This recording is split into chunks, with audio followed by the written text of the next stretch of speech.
अब बात करते हैं यूपी में ओवैसी फैक्टर की। दरअसल एआईएमआईएम प्रमुख असदुद्दीन ओवैसी पूर्वांचल के मिशन पर हैं और इसके असर की हर तरफ अब चर्चा हो रही है।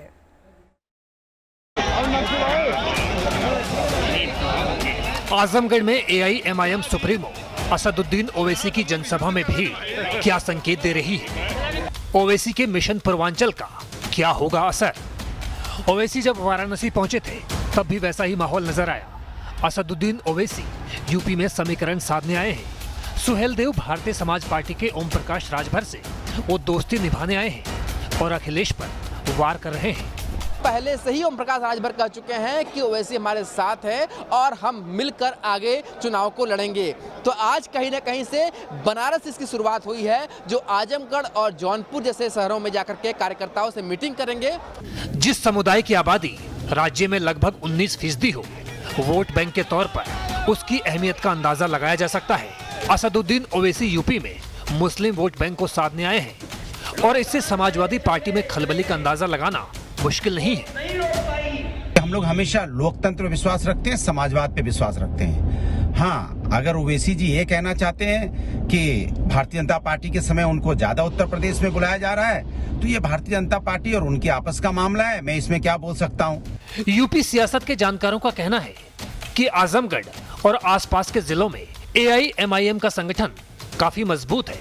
पंचायत और नगर निगम चुनाव में एआईएमआईएम चुनाव लड़ता रहा है।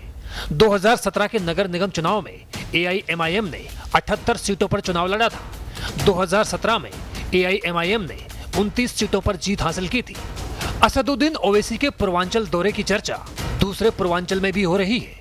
देखिए, ओवैसी एक मात्र वोट कटुआ के रूप में यहाँ उत्तर प्रदेश में भी आ रहे हैं। जिस तरह से बिहार में आए तो वो वहीं पर लड़ते हैं जहाँ पर सिर्फ मुस्लिम है।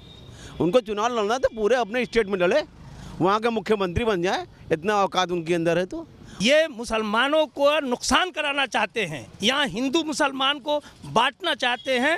ओवैसी का कोई यूपी में बैकग्राउंड नहीं है।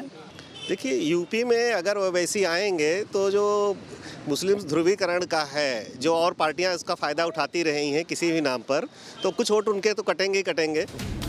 यूपी में मुस्लिम फैक्टर का असर पूरब से लेकर पश्चिम तक है। पश्चिम यूपी में ओवैसी के बारे में क्या कहते हैं लोग, ये भी जान लेते हैं। सर, ओवैसी की पार्टी की यहाँ पे कोई ऐसी वैल्यू नहीं है।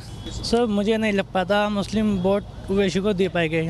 यूपी में 143 सीटों पर मुस्लिम वोट काफी मायने रखता है। ओवैसी की नजर इन्हीं पर है। ओवैसी 2015 से ही यूपी में सक्रिय है, लेकिन क्या ओवैसी फैक्टर यूपी के चुनाव में भी असर डालेगा? फिलहाल ये कहना मुश्किल है। Team news nation.